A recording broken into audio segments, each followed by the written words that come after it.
Dr. Soto is assistant professor in the School of Nursing at the University of North Carolina, and she is also a member of the Thurston Arthritis Research Center. We've all had the privilege of working with Sandra when she moved to UNC and was a postdoc with our group, and then was recruited onto the faculty. Today, she's going to talk about lessons learned from a dyadic physical activity feasibility study for Latinos with osteoarthritis. Thank you, Sandra. Thank you, Lee.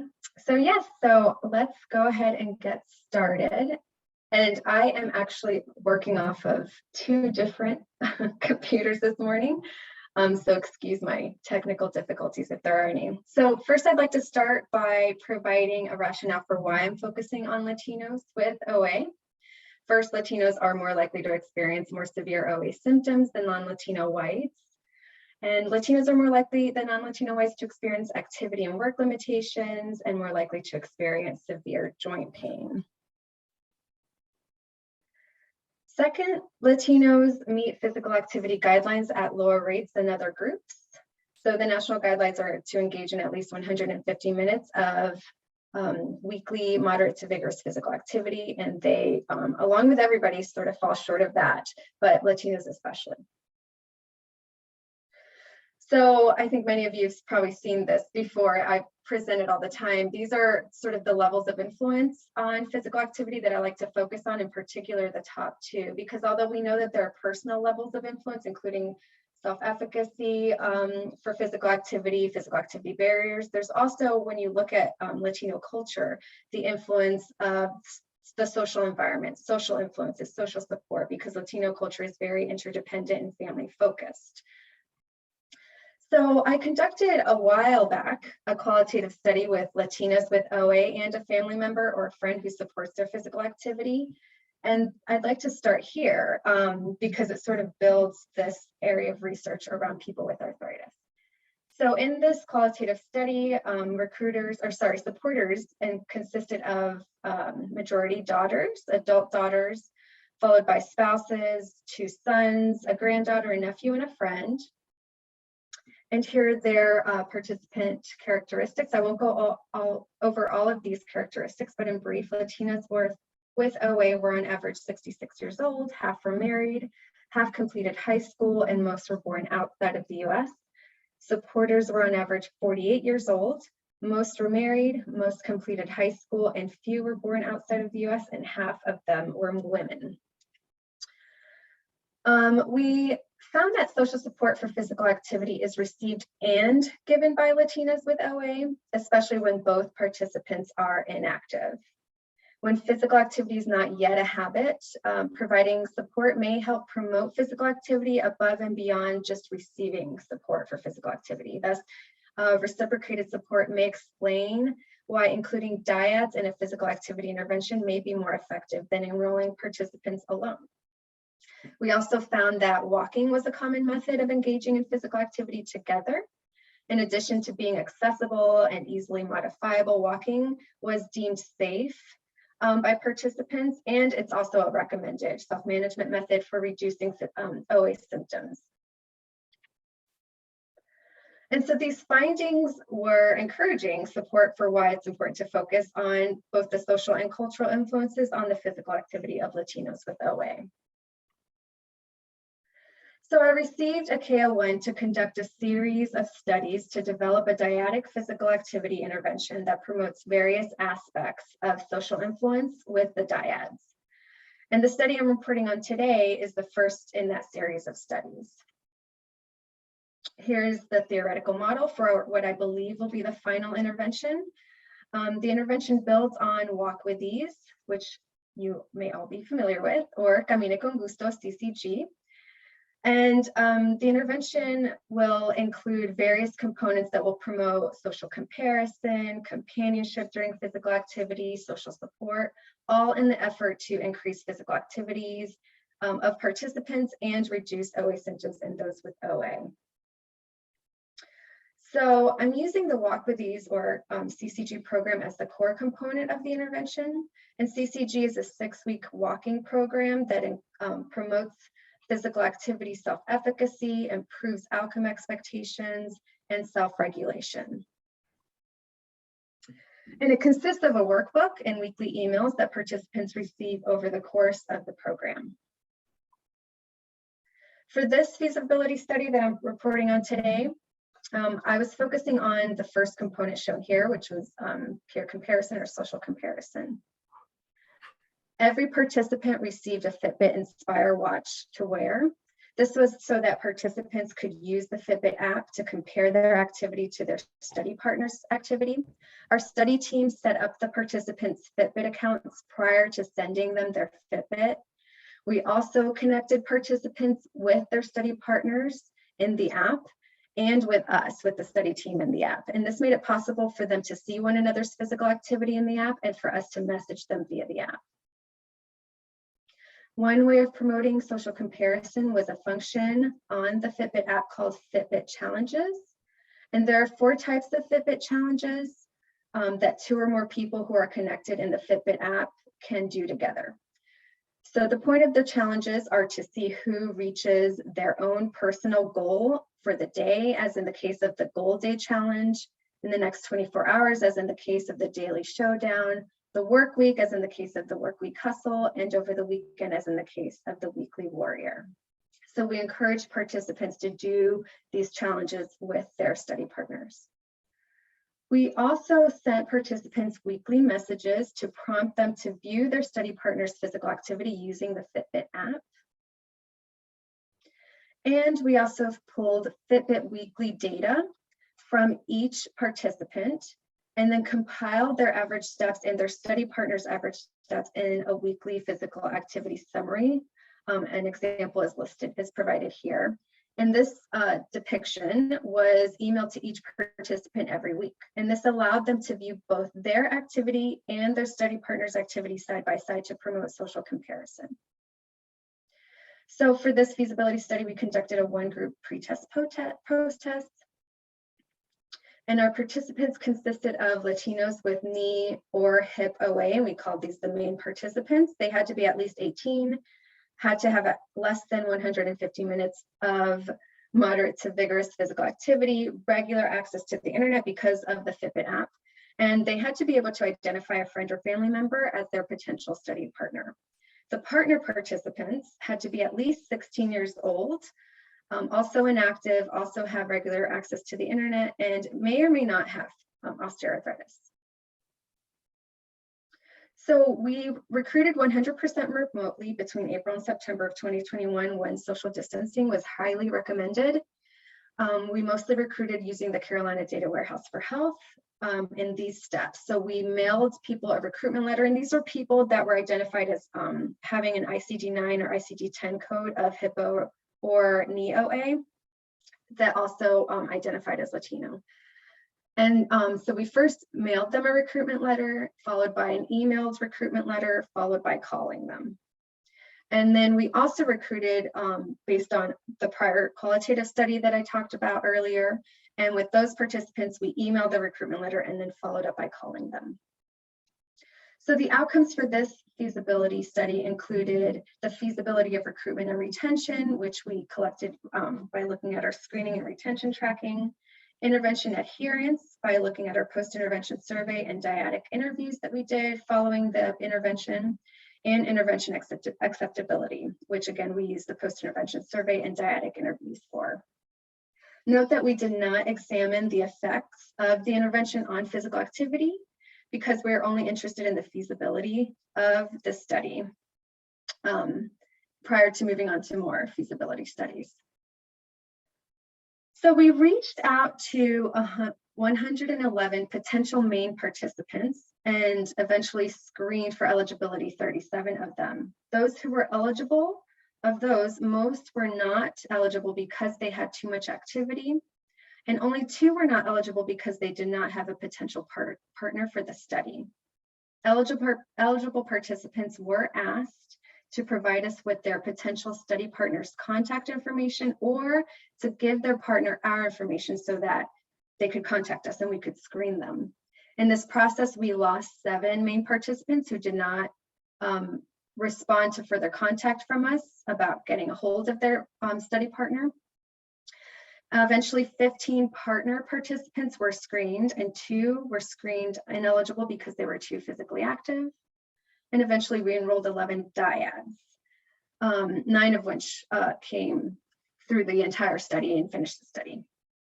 1 dyad withdrew because of lack of time, and another one because of a death in the family. So our recruitment rate was 30%, although we have to note here that we're going from the pool of participants that were screened eligible, our main participants, and then we look at the dyads that were eventually recruited. So that figure has to be taken with a grain of salt. And then our dyadic retention rate, so looking at the dyads, not as participants. If you look at them as participants, the retention rate is at 81%, but looking at them as dyads, it was 69%. And here are our participants. So the average age across both was 53 years old, with main participants being a little bit older. Most main participants were female, whereas half of the partners were female. All of the main participants were Latinos, whereas most of the partners were Latinos, though not all. And then most Latinos who were main participants were born outside the US, whereas only half of the partners were born outside of the US. Main participants wore the Fitbit watch more throughout the intervention than their partners. So here we're looking at adherence to wearing the Fitbit watch. And so we looked at valid days, and valid days, they had to wear the watch at least 10 hours for the day. And what we saw by looking at the data was that most of the unwear time happened at the beginning of the study, when it seems like most of them were struggling to get it to work, and then during the weekends. Dads were relatively satisfied with the usefulness of the Fitbit watch based on the Fitbit usability satisfaction questionnaire that we used in the survey. Scores ranged from 1 to 5, so you can see that they're pretty much even, main participants and their partners. The frequency of using the Fitbit app to monitor their study partners' physical activity was widespread. Some did it a few times per week, some never did, or only did a few times during the program. But we didn't really see much difference between the types of participants, mains versus partners. And then similar-ish with the weekly physical activity summaries that we emailed to participants. Some reviewed them each week, whereas others only reviewed them a few times during the program.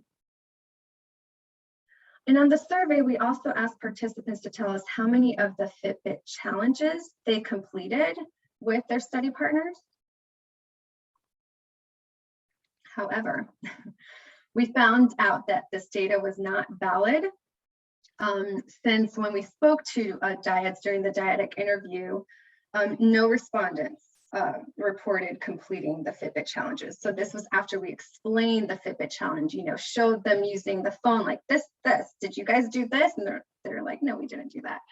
So there was some confusion. People probably filled in the gaps when they read Fitbit challenge and thought, do I have challenges with the Fitbit? So that was an issue. Okay, and reasons for not doing the Fitbit challenges when we finally asked them during the dyadic interviews was that some were more focused on their own physical activity. They didn't need a challenge. They didn't really want to do, push themselves above and beyond what they were personally setting their own goal at. And then others just could not figure this out in the app. So intervention acceptability with the Fitbit device and the Fitbit app. The Fitbit device was the most motivating aspect of the study. So one person said, I chose to walk rather than taking the elevator when wearing it. But as I mentioned earlier, several needed extra help setting up and using the Fitbit application. We had many dyads, many participants.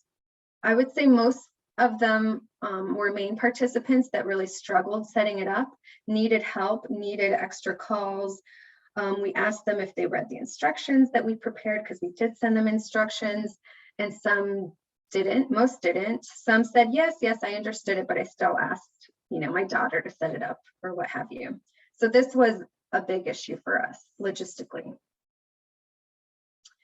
And then prompts to use the Fitbit app. So these are the prompts that we sent them to monitor their partner's physical activity using the Fitbit app. And some participants were motivated to use the Fitbit app to check in on their partner's activity.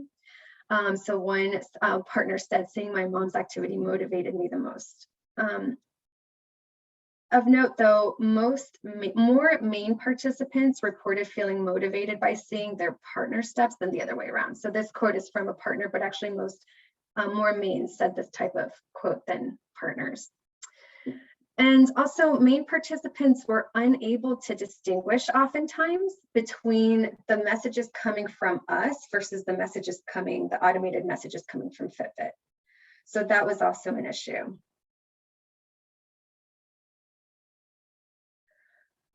All right, so then the weekly physical activity summaries. Again, these were the summaries that we sent them on a weekly basis, where we put in alongside their study partners' average physical activity over the past week to let them compare themselves to one another. And overall, more main participants than partner participants reviewed these summaries per their discussion with us in the dyadic interviews. Some used them to compare themselves to each other. So this was a partner who said, "It's like making a touchdown. Haha, I got you." And then later he said she was motivated to catch up, which is good. Preference for how to receive communication from us, from the study, and connection issues interfered with the ability of some participants to receive the summary. So for example, one participant explained that she does not get good internet in her house. There's not a good connection in her house, so it would be better for her to receive things via text. So this depiction via text rather than via email, because she can't count on things coming through when she's at home. And we also asked them about the Walk with Ease or Camina con Gusto workbook, because that was the core component of the intervention, what we sort of built everything on top of. So we wanted to see what people thought of it. Most participants said that they did not read the workbook. They said it was because they had a lack of time to read. Most of them were busy women who were busy doing chores, driving around, cooking. Some said, they're just not a reader, so they're not going to sit down and read a book ever. Some said that the workbook was too long. Others, these comments only came from main participants, said that they had eye problems, and so it was really hard for them to read. And so they gave us suggestions for how to improve the workbook, and these suggestions really address the barriers that they present above. And they suggested to provide an audiobook version, to also shorten the workbook, and to break up the workbook into sections so that it doesn't feel so large. And we had other reflections on the program as well. Most participants were aware that they were being monitored by the study team and were motivated by this to become more active. So somebody said when they received the weekly summary, that was emailed, they said, "Oh no, she's checking us out. Big sister's watching us. We better get on the ball." So this was interesting because I really envisioned this intervention as being two people who know each other, who are really motivating one another, and we're sort of in the background. I wanted to sort of be a step away so that they can help motivate one another, but they all, most of them across the board noticed us and said that they noticed us and said that they liked it. They liked that they were getting, when they saw the weekly summaries or when they, saw a prompt from us, they liked that we were being vigilant over them. So that's, not what I was expecting. Several said that the program helped them become more active, which, we didn't look at this. We didn't look at their physical activity data, but that was helpful to learn. And that it helped manage their OA symptoms, and that they felt, some people with OA said, yeah, at the beginning I just wouldn't. And now I could tell that after doing this for a while, it really does help. And I noticed when I stopped doing it. Partner participants, most of them often said that the program helped them with weight loss, that they were motivated by weight loss, that what really drove them to be a part of this program was the potential for weight loss. It wasn't physical activity at all. So that might be helpful when thinking about how to market the program, how to recruit for the program. Overall, main participants were more motivated to become more physically active within the program. So again, this was more common among people with OA than their partners.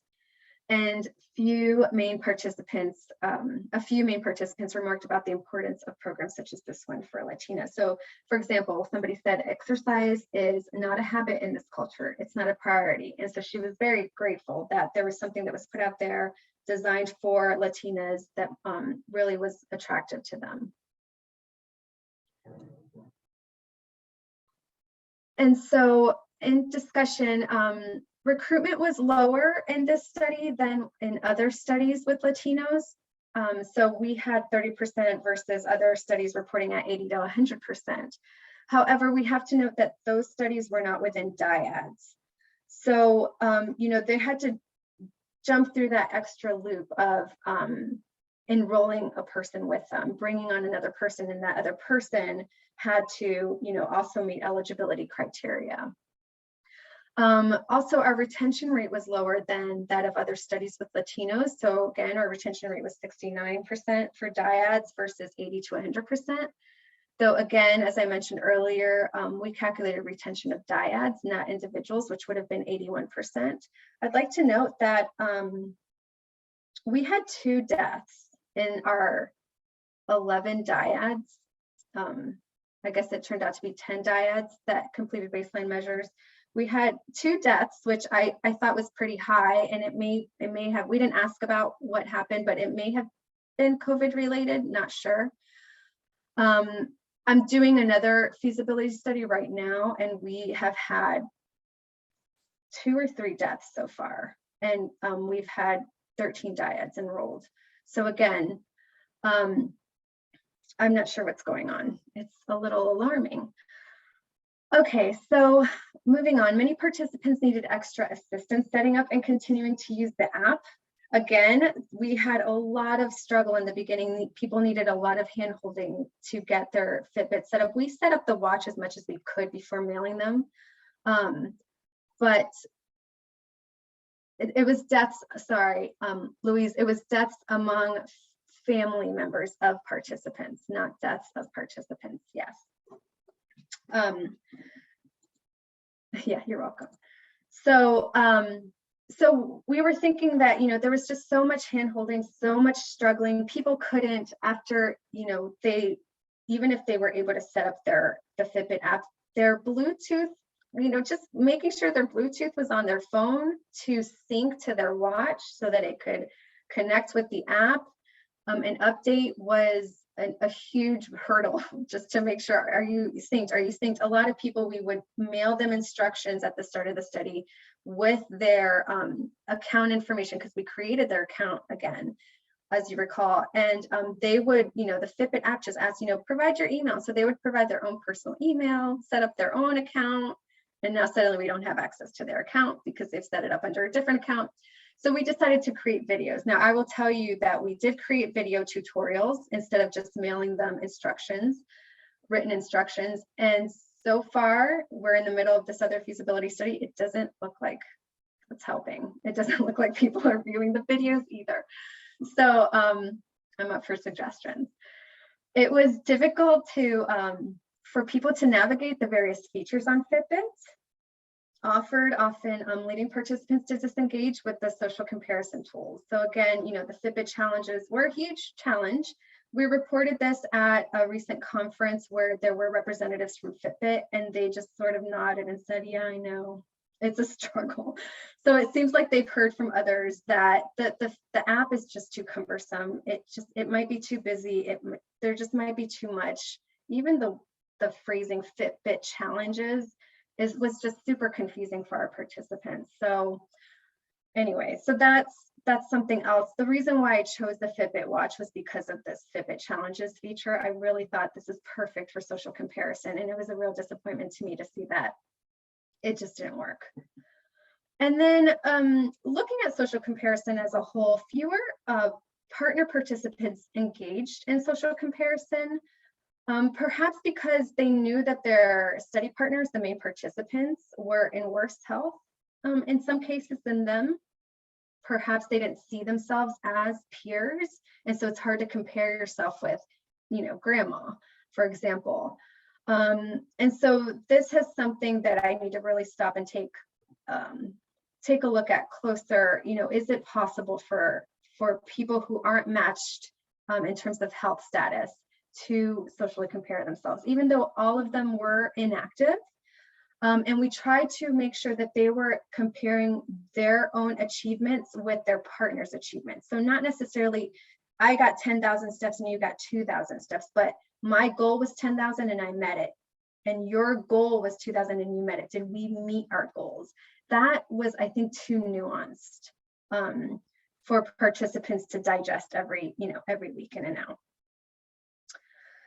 So with that, this was super quick. I think I talked too fast, but I'd like to acknowledge Lee Callahan along with the rest of my study team and my research assistants. I would like to mention, back to this point, recruitment was a struggle. It felt like a struggle in this feasibility study. In the current feasibility study that I'm conducting, I have found an interesting thing where I have a male and a female recruiter, 2 undergraduate recruiters, and the male recruiter has probably recruited 90% of my dyads. And at first I thought he was just getting lucky with because they each have their own batch of participants that they reach out to. But after 90%, we're done with recruitment, and I think there's something to it. So maybe try it out if you're recruiting Latinos in the future. Try out hiring male recruiters. Questions?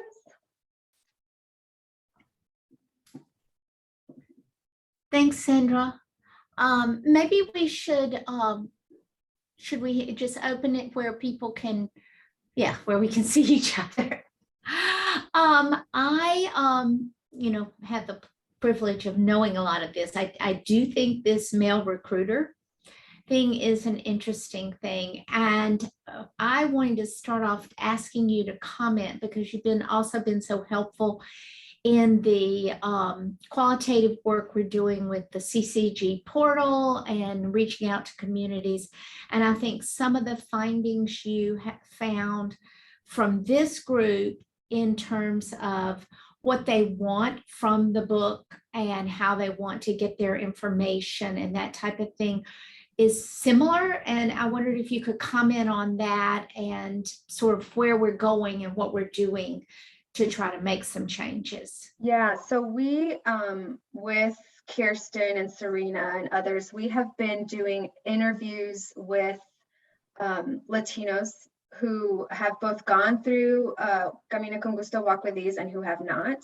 And for those who have not, we introduce them to the program. We explain what it is. We show them the book, and we basically ask them, what do you think about this program? How could we market this better? How can we improve this and that? And so the finding that the workbook it feels long, that people aren't reading it, that they prefer an audiobook, that finding was echoed with these other interviews that we're doing. So it wasn't that in my study, maybe they were burdened by the other components of the intervention, that they just, on top of everything, they didn't have time to read the book. This has also been the case of people who both haven't gone through a program like this and who have just gone through Walk with Ease, who are finding that, we are also asking, how would you like to receive information? And they're like, while I'm cooking, while I'm driving to pick so-and-so up, I want audio. I want to be able to use my hands to do what I need to do. So it's something that we've heard echoed out through different types of participants. And so I think it's where we're headed. And we heard similar type things in the very first study with CCG, that it was too much. They wanted things chunked out and simplified. So I think that those are real marching orders that your study just reaffirmed. Yeah, and it was really informative because and one of my other components that I'm testing out in the current feasibility study that I didn't talk about much today was I also have sort of a workbook, sort of a manual. And that manual focuses on how to communicate effectively around asking for support for physical activity, on how to receive support for physical activity, on, how to create plans for one another, to support one another. And so because of what I heard in this one, I was like, we're not sending a whole booklet. They're not going to read it. So I am sending them chunks, like week by week, their chapters, and I'm sending it in various modes. So I'm testing out, what if I send it twice via paper? What if I send it twice via video? So we have someone, our interventionist doing a video version of it, presenting the information, and then twice we're having her do a Zoom call with the dyad to go over the material with them. So we'll learn in the post-intervention interviews what they like the most. And I actually thought that because we've had a few of those interviews, and so far it's interesting. I thought that everybody would jump on, I want the one-on-one, I want the Zoom, I want them to just go over the material with me. But actually, some of this material is quite sensitive. It's about communicating. Some of these people are married, some of these people are child parents. And so they have their long-standing issues. And so to sit, to come on a screen and let's talk about how you communicate and how to improve that. Some of them weren't too warm, about doing that. So yeah, so I'm interested to learn, maybe people prefer video. What questions do others have for Sandra?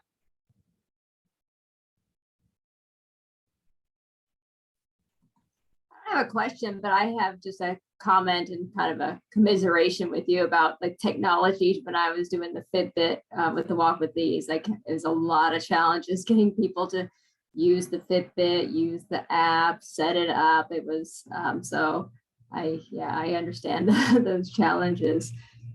I don't know if there's a workaround that, some people just don't know how to use the technology, especially in the older populations, they're just not used to using that. And you probably have a little bit more challenge because, the language, everything in Fitbit's probably, in English, and they're trying to, use it in Spanish. So the app converts to Spanish if you ask it to, which is good. But there was a CCCR speaker a few months ago who presented, I can't remember her name now, but she used Fitbit, and then she had created her own app to use the Fitbit data because of this issue, because the app was just so cumbersome. And it was her idea, actually. She set it up. Yeah, and she said, I use video tutorials to show people how to do it. And so that's why I was like, oh, I gotta use video tutorials next time. Now I've told you guys preview, they're not watching it either. But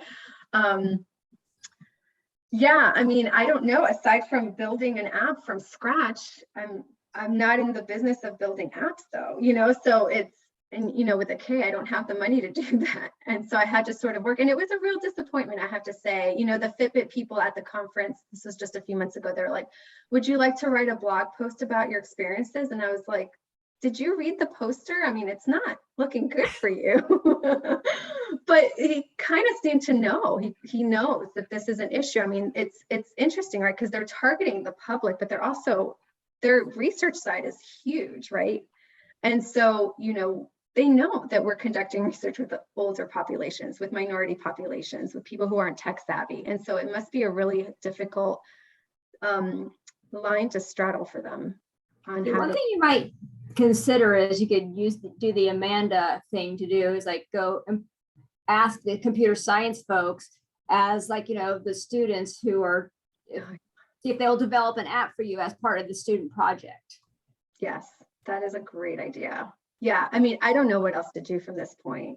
Because again, my idea was to keep it like very hands-off from our end and let the partners do their thing. But having to really handhold throughout the first couple weeks of the intervention was brutal. I haven't read Abigail's full comment, but I was gonna say like the same kind of thing. Like, is there any app that you can just share your phone step tracking? Like if all of these were Bluetooth enabled phones, like I would hope that they'd have decent step trackers, maybe not like the level of a Fitbit for all of them, but is that possible? Or have you seen anything like that? Yeah, I tested out a few apps before landing on it. And again, the only reason I landed on the Fitbit one was because it had these Fitbit challenges. Like you didn't just get to see your partner's activity, you got to do this thing where you were forced to compare. And so maybe that was just a step too far. And maybe, yeah, maybe one idea is just to step it back and just, at least if they had access to one another's activity, and just leave it at that.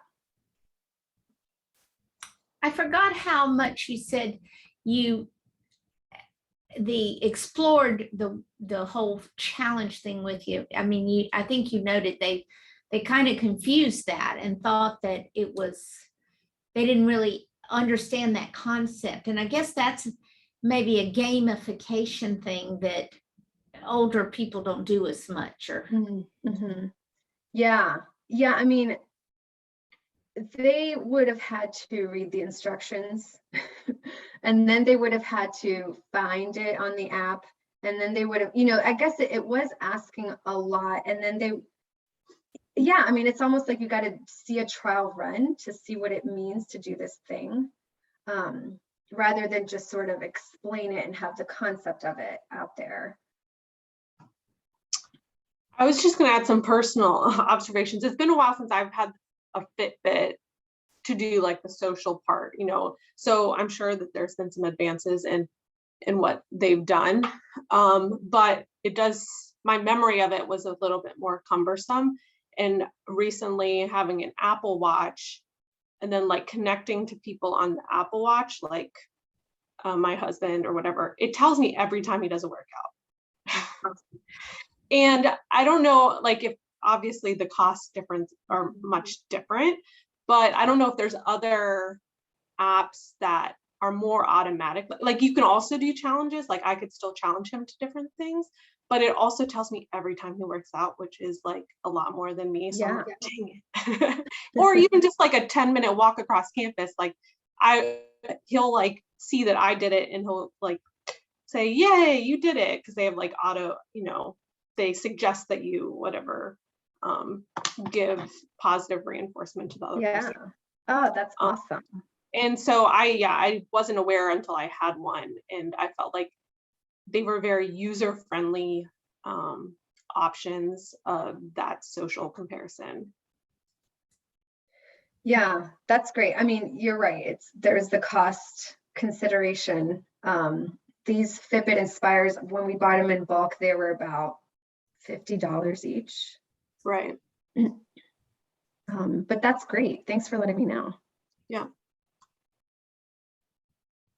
And thanks, Kate. Yeah, this is, I hadn't considered just asking, teaming up with a class maybe. Yeah, it's definitely my bias because I studied user experience design in undergrad, but I listen to this and it sounds like the kind of problem that field and in even smaller school that I personally graduated from information science. It's a School of Information and Library Science. They're a smaller program, so I find that it's way easier to work with their administrators, and that might be a simpler program to work into and say, hey, we have a project that we'd love student help with. They get real world experience. We could work something out. I can put you in touch with people in their administration if you want. Great, thanks. Absolutely.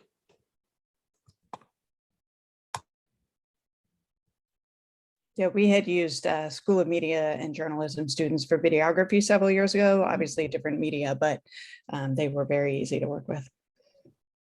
But I find this interesting, the Fitbit question, because when we have very loosely considered building an app in the OA Action Alliance for integrating Walk with Ease with arthritis education and maybe a little gamification, get people walking, keep people coming back, because Walk with Ease is by design a 6-week program and then you're done. Well, how do we keep people in the habit and provide more through an app? One of the things we know we can do, but I don't have experience with, is to build their API keys that you can build in to your app that would connect to your Fitbit steps. And this is something that we had gotten some feedback on, that people would much prefer to have, or would like to have, the ability to track their steps in the app. And if we could pull from a Fitbit or from other, hopefully you can do more than one tracker in one for different people that have different. But I don't know if it would be easier then. I guess then you're kind of back to building your own app. How do you want to engage people within your app, but draw in the step counts and things like that that are objective? Yeah, right. Okay, that's interesting too. Yeah. Chai Core at UNC has experience building those. If anybody's ever interested. I don't know of any like student groups that do it, but Yeah. Thanks, Todd.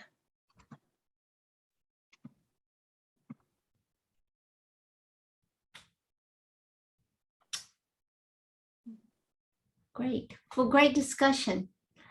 And I think this has implications for all of us. This is wonderful. Thank you, Sandra.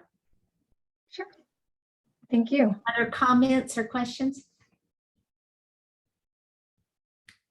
All right. Have a great day, everybody.